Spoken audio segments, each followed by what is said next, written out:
Hey guys, today I'm going to be giving my first icebreaker speech at Toastmasters International.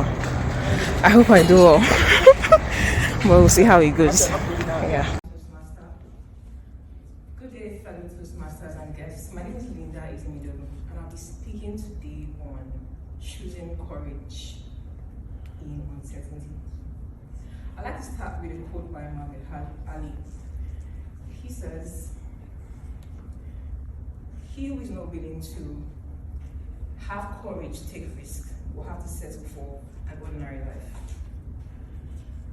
As a child, I thought I wanted to be a banker because I liked how bankers dressed. But as I got older and saw the way society was, I aspired to be a politician because I wanted to make a greater impact on society. It was time to get into university and I didn't know what course to study. Should I study political science? Should I study economics? Should I study banking and finance? I chose to study economics because my mom told me if you study economics, you'll be able to work in any field you wanted to work in. So I told her, "Mom, I would love to work in Shell." She said, "Wow, do economics and ensure you finish with a 2-1 or a first class." So I said, "Mom, that's going to be very hard, but I'm going to try my best." I got into university, it was really hard, but I was able to finish the 2-1. And it was time to get into Shell. I chose to go to the University of Port Harcourt because I felt Shell has an office in Port Harcourt, so it's going to be easier for me to get into Shell. I applied for Shell too many times, but Shell did not want me. I came back to Lagos and I applied for a role in an oil servicing company. I was able to get in there.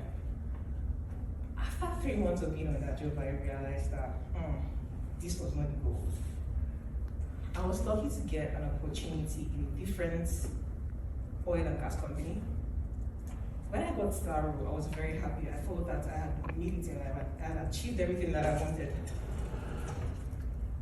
But the bad part about that role was I came in as an outsourced staff, and they were told, as an outsourced staff, you will never be converted to a full staff. Even if there are roles within the company, you will never be allowed to apply for the roles. And even if you apply, you will not be taken.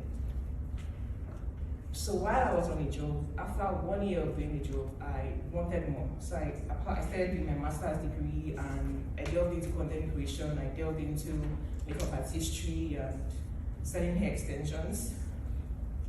I kept on doing all of my side courses while I worked on my job because I was a customer service person, so it was easy for me to manage all of what I was doing. After 5 years on that job, I was considered for a different role within the company.